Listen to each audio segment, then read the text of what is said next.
T-minus 10, 9, 8, 7, 6, 5, 4, 3, 2, 1, 0, and liftoff.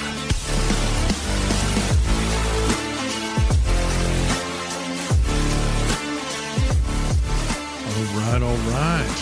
How's everybody doing? Welcome. You get the Horns show here. Excited. Going to be rolling solo tonight. You're going to be getting solo Tad. It's going to be a Tad talk tonight. And I think we're going to have a good time, man.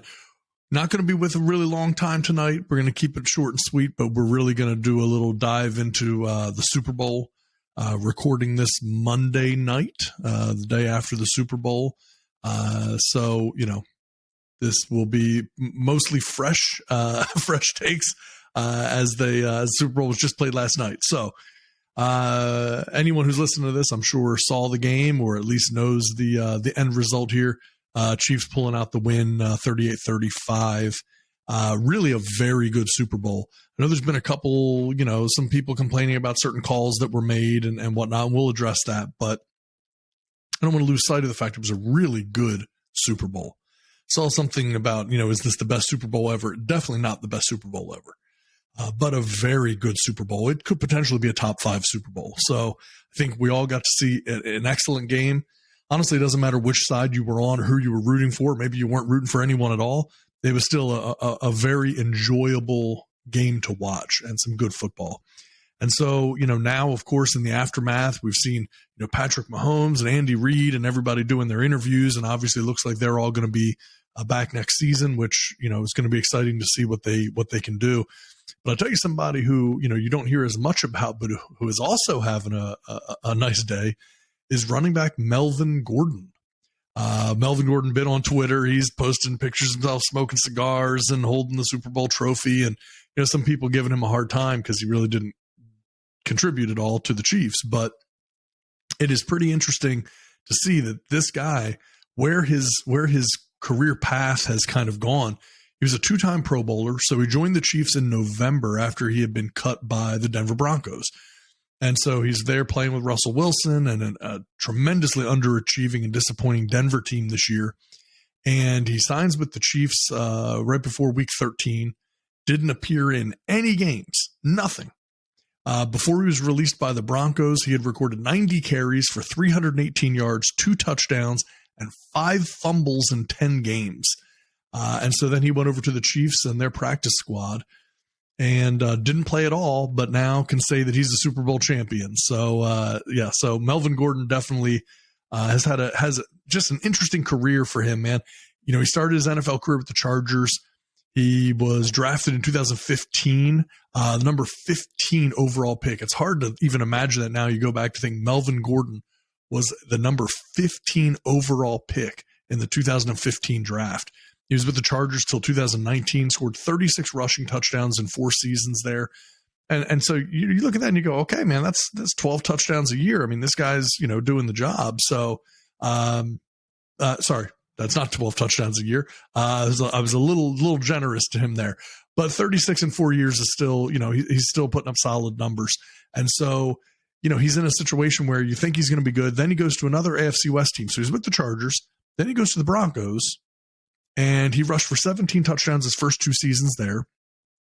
And then he's in now with the Chiefs, same division. So he's played for 3 teams in the same division. And nobody can see him. It's kind of starting to become a little hot potato game there with Melvin Gordon on who's gonna have him on the team. But Melvin Gordon, no matter what happens, can now say he is a Super Bowl champion. So congratulations, I guess, to Melvin Gordon, who got it the easy way, I suppose, but not even having to play it down. And another guy who we won't hear as much about, but is capping off a lengthy career with a Super Bowl win, quarterback Chad Henne. Chad Henne is the backup to, of course, Chiefs quarterback Patrick Mahomes.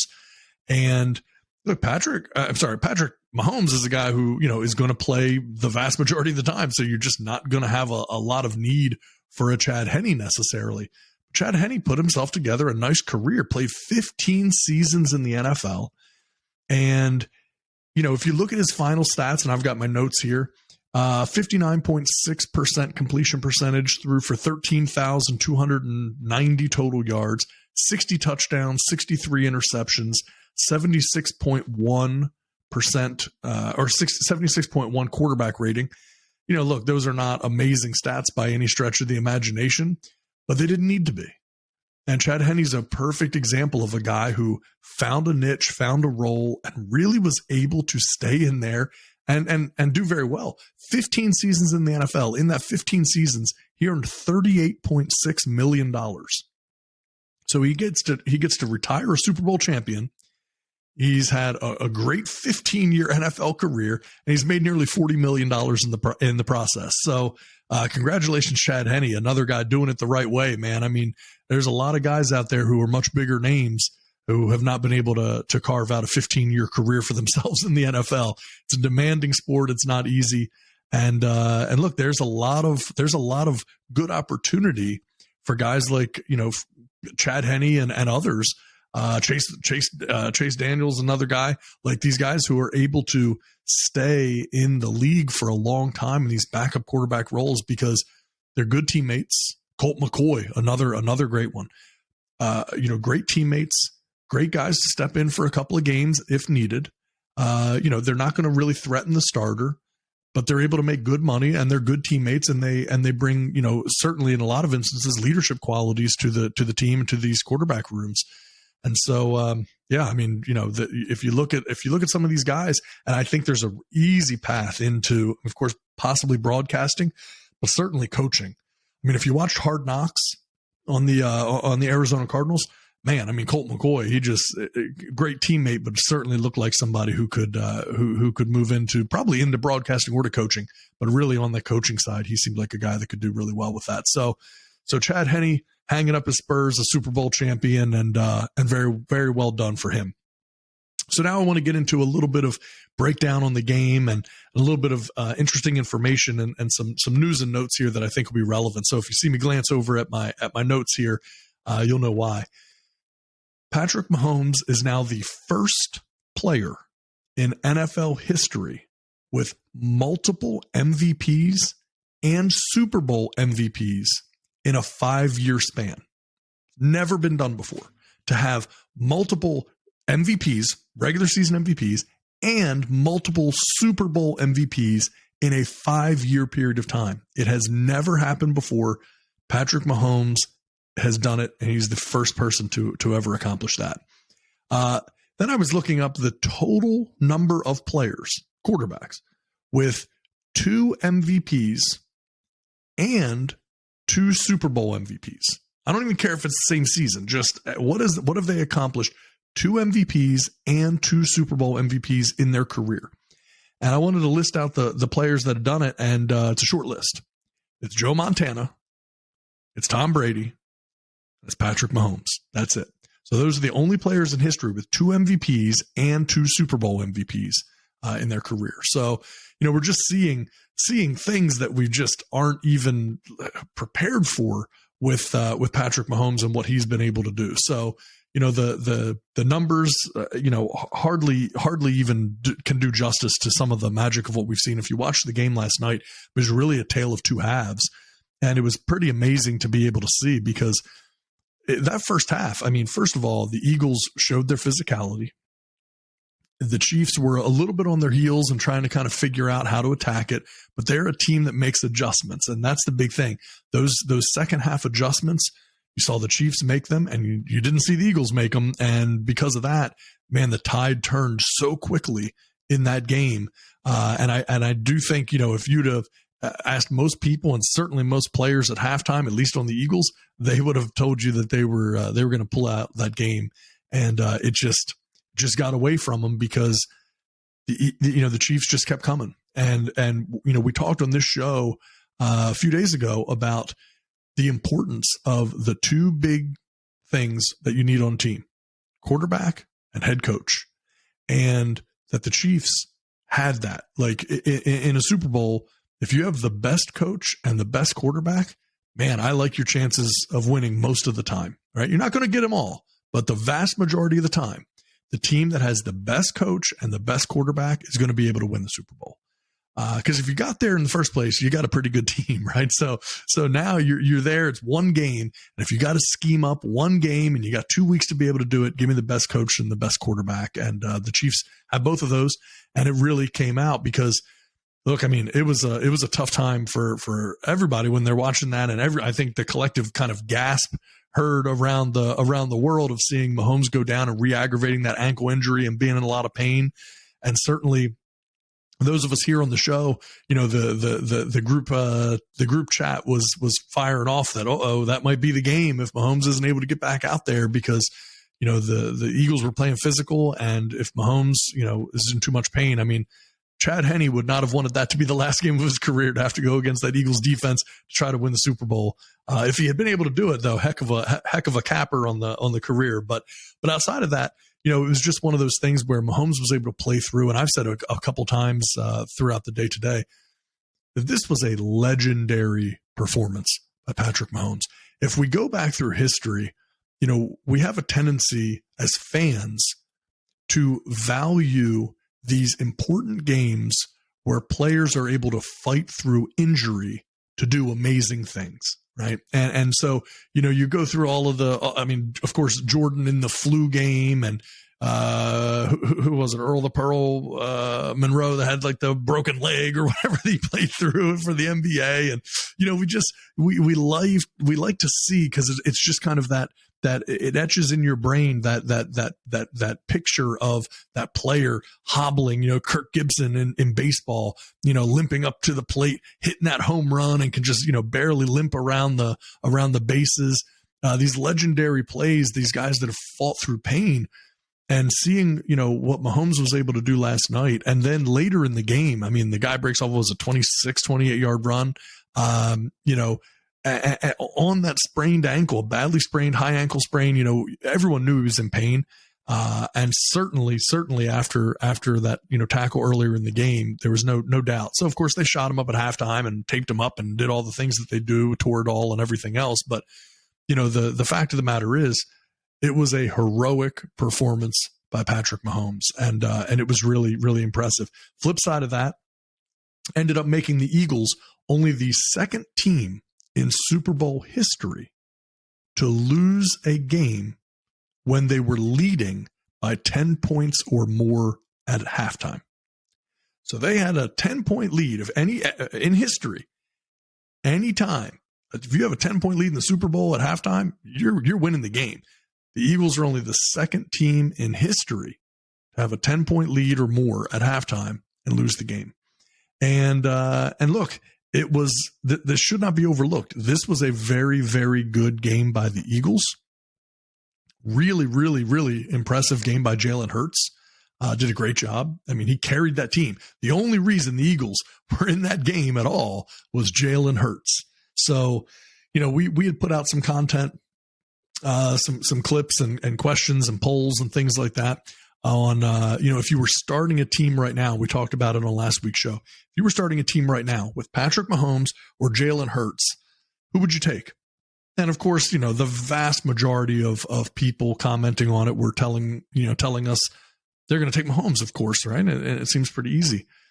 But, after last night's performance, I saw more people kind of commenting, oh, I'd still take Mahomes, but Hurts is right there, or Hurts is a solid number 2, or Hurts is definitely a top 5 quarterback in my mind now. And so it's going to be an interesting question as we continue to move forward is, where does Jalen Hurts rank now among quarterbacks? And I do believe that last night's game will change the perception of Jalen Hurts and his place in the NFL. People forgot coming into this season, a lot of people did not think Jalen Hurts was the answer in Philadelphia. They did not think Jalen Hurts should be the quarterback. He wasn't the long-term solution out there. They needed to bring in somebody different.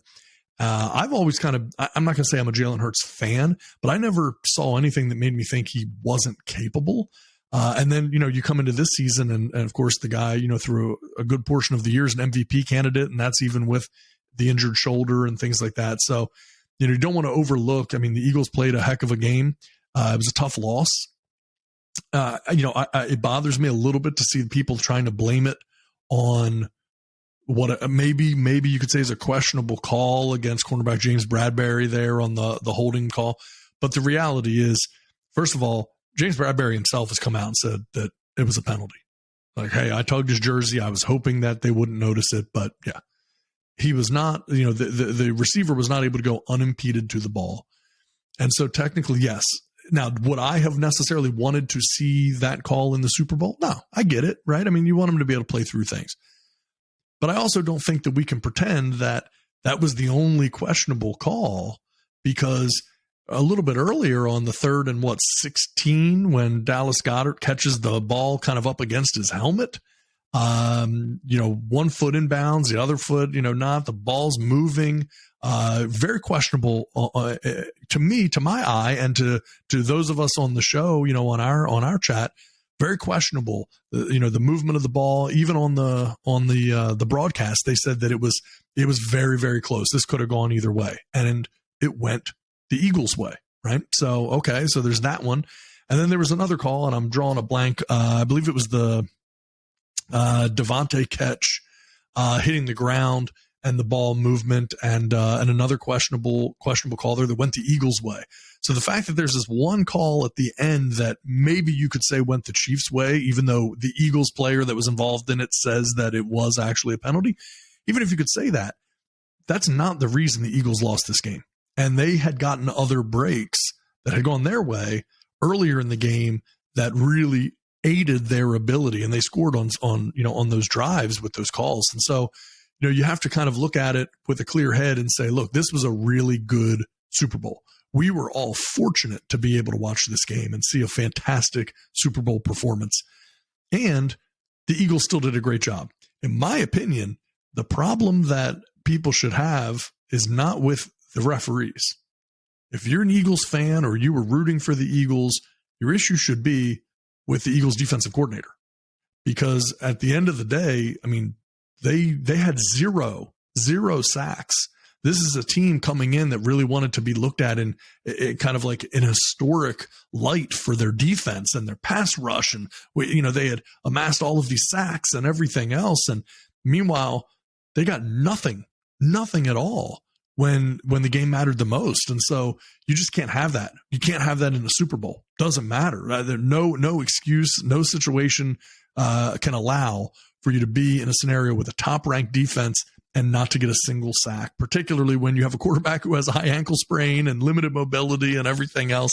And so really, this was amazing play by the Chiefs, and a really significant failure by the Eagles defense. They're going to need to remedy that. I think they will. And it looks like there's a decent possibility that their defensive coordinator may move into a different role with another teams being interviewed for some head coaching opportunities and maybe even other coordinator opportunities. But I think, he's being looked at in some coaching stuff. So, we'll see what happens there. But I think this was a combination of the Eagles needed to play their best game on defense, and they didn't. And they're playing against the best quarterback that there is in Patrick Mahomes, and you're not gonna be able to win that game unless you really get him on his heels. You really pressure him, and he wasn't pressured. And particularly, if you look at the Chiefs' offense in that second half, they really had 4 drives, and those drives were touchdown, touchdown, touchdown, and would have been a touchdown, except they decided to go ahead, take the knee, and then take the game-winning field goal in order to run out the clock, right? So 4 possessions could have easily been 4 touchdowns. They chose not to make it 4 touchdowns. And so, you can't argue with what happened in the second half. I mean, it was a tale of 2 halves. The Chiefs woke up, and they made those adjustments, and the Eagles just didn't have the ability to adjust the way that they needed to. And look, it's going to be tough. Mahomes in the second half was 13 of 14 with 2 passing touchdowns. And when you look overall at what the Chiefs did in the second half of that game, 0 penalties. They let up 0 sacks, and they had 0 negative runs against the best defensive line in football in the Philadelphia Eagles. So anytime you're in a position where your quarterback is going 13 of 14 and he's throwing touchdowns, and you're able to have 0 penalties, 0, let up 0 sacks. Man, I mean, you're in a situation, 0 negative runs. I mean, when you're in that position, you are moving the ball effortlessly. And that is when the Chiefs are at their most dangerous, right? We talked about it on this show. The fact that they have the ability to open up, make it a track meet. I mean, everyone knows that, right? And that's without Tyreek Hill. And so now you look at this situation where you say, okay, they put up 38 points. Nobody thought that the Chiefs defense was going to really be the difference maker in the game, right? And they let up 35, but they thought that the Eagles defense was going to be the difference maker. And Eagles defense at the end of the day gave up 38 points. And particularly in that second half, they just let Mahomes completely manhandle him.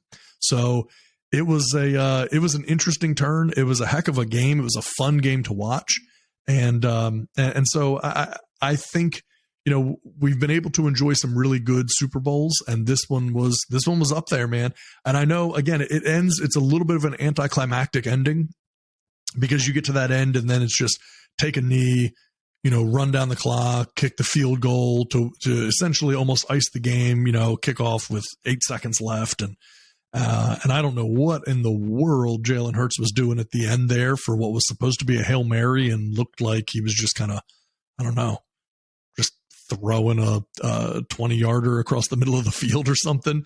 I mean, he had thrown longer than that all game long, so I don't know why in the world. If he couldn't move the ball any further than that, you'd be better off doing a hook and lateral or something else, anything else that wouldn't have required that. But regardless, that's that's the way that it ended. So it's a little anticlimactic, a little lack of energy there at the very end. But again, still a fantastic Super Bowl. Exciting game to be able to watch. And look, I'm sure it kept people glued to their seats. And so the TV ratings, I haven't seen them yet, but I'm quite sure when they come out, they're going to be fantastic. I was a little bit surprised to see, though, that some of the other things weren't quite as big. So there was a $153.2 million was bet on the Super Bowl with Las Vegas sportsbooks. $153.2 million. That was actually down 14% from last year.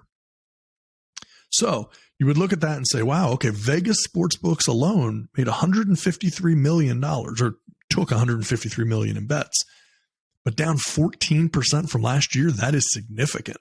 And so I've heard some different things. There are theories that more states are legalizing gambling, and so therefore people aren't placing those bets in Vegas necessarily, and that's a big reason why. There's some other data out there that says that all of the betting lines were essentially the same in terms of the number of bets, the number of bets being put in, just not as much big money bets. And so if there weren't as many big money bets for obvious reasons with inflation and economy and, you know, jobs and things like that, you know, that could be down because the money was down. So, you know, it could be some combination of the two. You know, certainly legalizing sports betting in other states, just common sense has to erode the amount of business that they're going to be able to have in Las Vegas. Now, what Vegas is going to do to push back on that and remedy that situation? Look, Vegas has made it a long time and done very, very well for themselves by protecting their money. So I don't think we're going to be in a situation where we don't see them find a way to be able to push back in some way. But ultimately, at the end of the day, still down 14%, you would not expect to see that year over year. And, you know, my other thing here is a little bit of a question. Would you consider this a really good time to be a sports fan? Let me start over. Would you consider this to be a really good time to be a sports fan in Philadelphia, or a really bad time to be a sports fan in Philadelphia? Let me explain why. In the last 99 days, the Philadelphia Phillies lost the World Series, and now the Philadelphia Eagles lose the Super Bowl, all within 99 days. So if you look at that and you go, okay, that's either the greatest thing in the world because you're there in the city and your major sports teams are going to the championship games but they're losing them. And so that's heartbreaking. That's heartbreaking to have to go through. So it's either the best of times or the worst of times. Your team's making it there. So congratulations, if you're a Philly sports fan.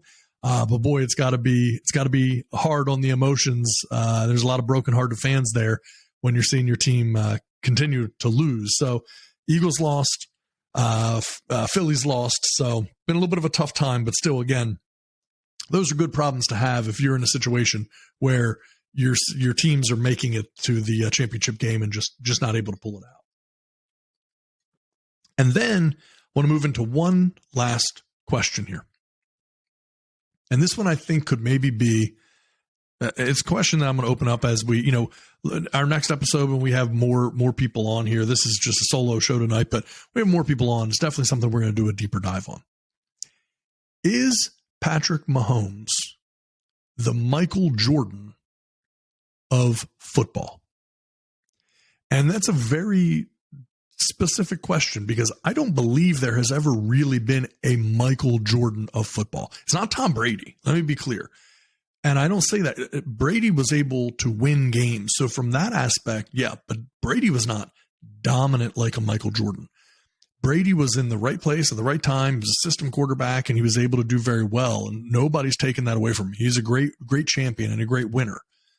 But he was not singularly dominant the way that a Michael Jordan was in basketball. Is Mahomes that player, right? That player who is just singularly dominant, who has the ability just by himself to will the team to victory. And as long as you have a good supporting cast around him, you're going to win the vast majority of the time. I think it's an interesting question. And again, I know, in the past, people have lumped Brady into that, saying, oh, it's Tiger Woods, it's Tom Brady, it's Michael Jordan. But you only ever put Brady in there because of the championships. If Brady had not won those championships, you would not consider him in that same category. You would actually put Peyton Manning probably in that category far more than Tom Brady as it comes to statistical dominance. And so Brady was there just as a champion, just as a person who won a lot of games, right? And so that's the difference. And in the NFL, the quarterback gets credited with wins, which really does not make any sense. Because if you look in the NBA, for instance, Robert Ory, who has, I don't even remember now, 11 championship rings or something like that, unbelievably 7 rings or something. And, Bill Russell and all these guys, there's lots of players that are able to just go around and win multiple rings on a bunch of different teams. And that doesn't mean that they are the reason for the winning. And Mahomes, though, really is the reason for the winning. I mean, if you look at it, Andy Reid coached, 15 years in the NFL before he had a Patrick Mahomes. And he had won 0 Super Bowls in that 15-year period of time. And he's won 2 in the last 5 years since he's had Patrick Mahomes. So, you really start to look at this and you go, okay, the difference here seems to be Patrick Mahomes. Now, I'm an Andy Reid fan. In fact, we actually had a poll out recently, and we were talking about whether or not Andy Reid is the best coach in the NFL right now. And the question was really, where do you rank Andy Reid among NFL head coaches right now? And some say he's the best. Some say he's second behind Bill Belichick. Some say he's top 5, but most people have him 1 or 2 right now. And so when you have that best player in Patrick Mahomes and one of, if not the best coaches in Andy Reid, boy, I mean, you end up with an awfully difficult to stop situation. And again, if we go back to the Jordan comparison, you had Jordan and Phil Jackson. Even for Brady, you had Brady and Belichick. And so when we look at the great, champions in sports, I mean, even going back to Joe Montana, because before Brady, Montana was the man. He was the benchmark that everyone went off of. But it was Montana and Bill Walsh, right? So, you start to look, and more often than not, even John Elway, you think of with Mike Shanahan. And so these great champions are often associated with their head coach if they stay together and work together for any significant period of time. And so I just think that question, that thing there of what we are seeing with Patrick Mahomes, is this similar to a Michael Jordan? Is this similar to a scenario where we've just never seen anything like it before? And there's no reason to believe that we're going to see it change anytime soon or see anything like it again anytime soon. Because if we really step back and we look at Patrick Mahomes and his accomplishments for what they are, we've never seen anything like what's happening. And we're only 5 years in. And so when you start to look at, I heard some talk earlier today on, I think it was ESPN, my buddy Greeny on there, Mike Greenberg, was talking about where do you put the over-under on additional Super Bowls? How many more Super Bowls will Andy Reid and Patrick Mahomes win together? All right, what's that line? What's the over-under on that? And so if you look at the over-under on how many more Super Bowls Andy Reid and Patrick Mahomes will win together, I mean, I have to believe that they'd win 2 more at least, right? I mean, and that would only be, if it's only 2 more, that's likely because Andy Reid decided to retire at, say, 70. I think he's 64 right now. So if he coaches another 5 or 6 seasons and decided to hang it up at 70, and I don't even know that he would, honestly, but if he did, he retires at 70, and they have 5 or 6 more years together. Does he win 1 more? 2 more? Can't be more than 2 in 5 years, right? I don't know. Might be. It's hard to say. I mean, he's just done this. If they can keep up with this run of success, there's no reason to believe that they can't win 2 more in the next 5 years. The AFC is a very difficult conference. There's no getting around that. Many of the best young teams, best young quarterbacks are in the AFC. You have Lamar Jackson, assuming that he stays with the Ravens. You have Joe Burrow, of course, with the Bengals. You've got Josh Allen with the Bills. You've got young Tua there in Miami if he can stay healthy. You've got Trevor Lawrence. I'm sorry, not Trevor Lawrence. Justin Herbert with the Chargers.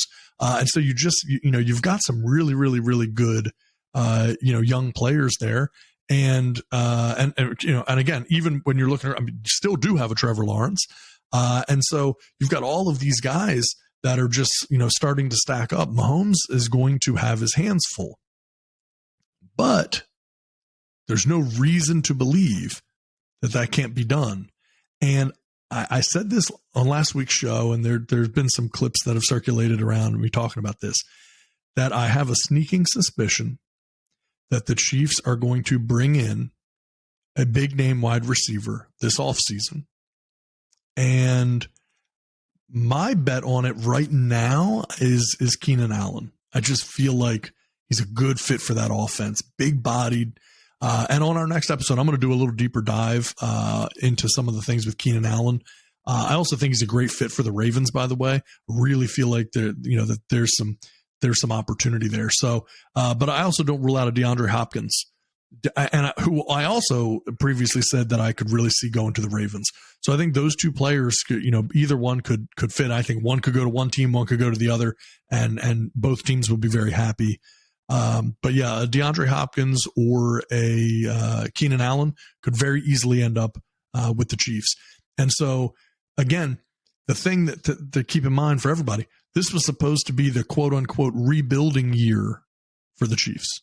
They just lost Tyreek Hill coming into this season. Obviously he's with the Dolphins now, and they didn't reload with really anybody. I mean, they had Marquez Valdez-Scantling and Juju Smith-Schuster. I mean, they were the king of hyphenated names in that wide receiver room. But outside of that, no major numbers being put up. McCole Hardman being, the other one. Otherwise it's the Travis Kelce show. And so, you kind of thought, well, teams are obviously going to be able to shut down Kelce because they don't have the fear of Tyreek Hill. What are they going to be able to do? And, it was supposed to be the year that they couldn't win it, and they won it. So if this was supposed to be their down year and they won, and that's with some injury to Mahomes and everything else being mixed into it, and they still found a way to be able to win, then I don't think there's any reason to believe that they're not going to continue to find a way to dominate and win a lot of games. And again, we know that it worked so well for so many years for the Patriots. win home field advantage, get that first round bye in the playoffs. And man, life starts to get a whole lot easier. And the Chiefs have been able to do that as well. And so, the more that they're able to do that and keep some of those postseason miles off of Mahomes, I just, and there's no better game planner and schemer than Andy Reid, particularly in the red zone. I mean, man, that was masterful how he was using the Eagles' aggressiveness on defense against them, where, he's going to kind of bring the receiver across in the pre-snap formation, looking like he's going to be set up as a blocker for the sweep. And then at the snap, he immediately cuts back. Man, that defensive player has no choice. He's got to run to make sure he's got that coverage. And the moment that he does, your receiver cuts back out and he's just standing there wide open for easy touchdowns. And so, it was just masterful coaching that we saw in the Super Bowl by Andy Reid. Very curious to see what's going to happen there with offensive coordinator Eric Bieniemy. I really think there's going to be a move there. It doesn't seem like he'll be back, but so many people have been saying that for years now. I do think he's one of the two best candidates, most likely candidates to end up in Baltimore as offensive coordinator, because it does not look like he's going to get the opportunity to be the head coach in Indianapolis at this point. So now you start to look at that and say, man, if he could come in and run these similar types of offensive schemes, even if they're not his, he's learned them from Andy Reid. And we know John Harbaugh came up under Andy Reid. He's from the Andy Reid kind of coaching tree, if you will.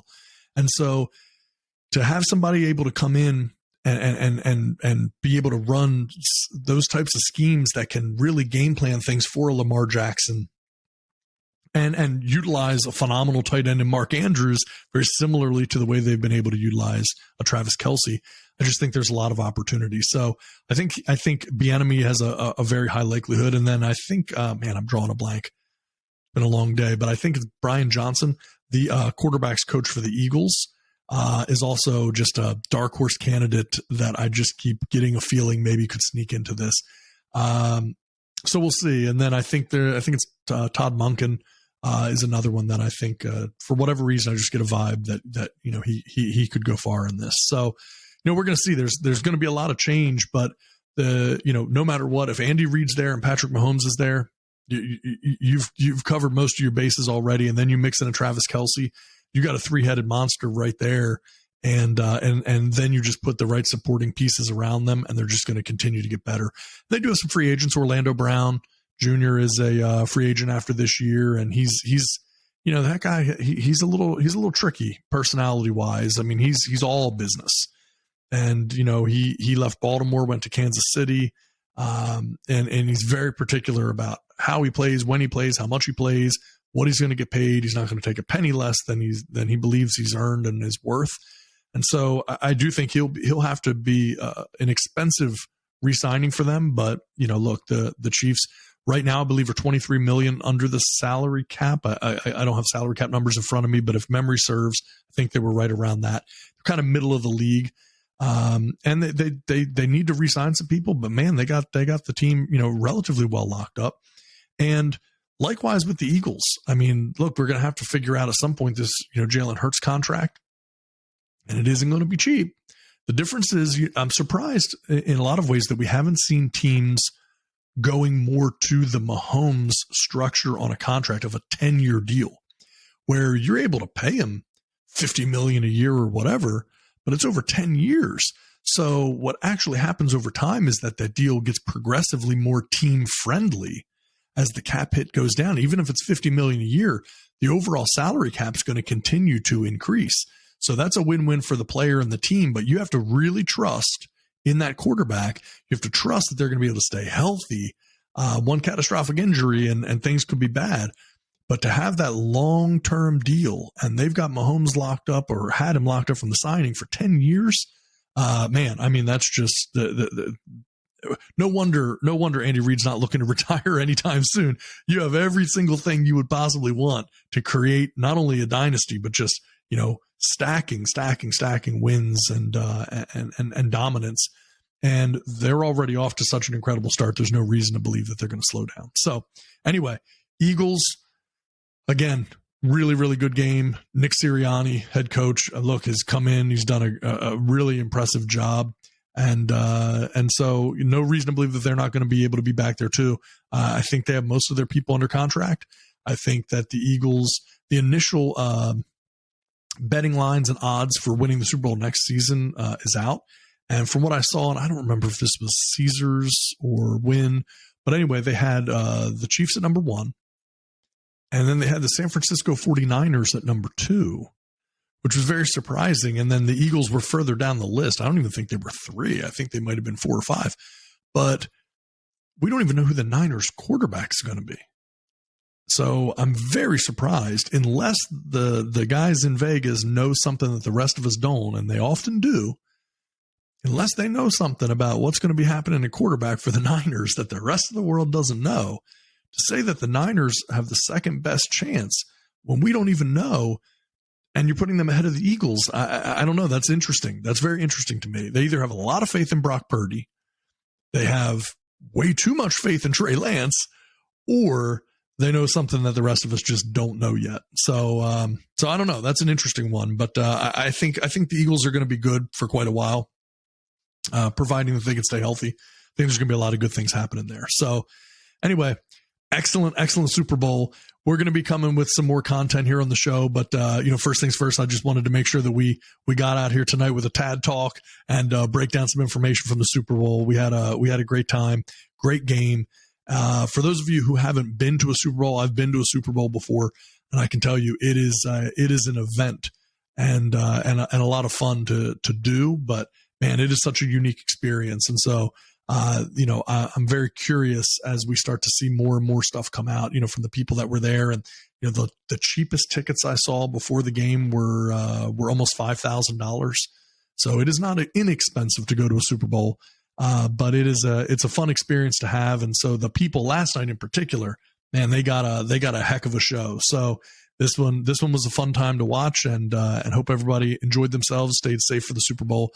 We're going to be coming at you soon from You Get the Horn show with some more content. Have the rest of the guys on, and we're gonna be enjoying the off season and get into a lot of really interesting off season talk as well. So, in the meantime, we're going to go ahead and wrap it up for tonight. And thanks for joining us. Really appreciate it, and we will talk soon.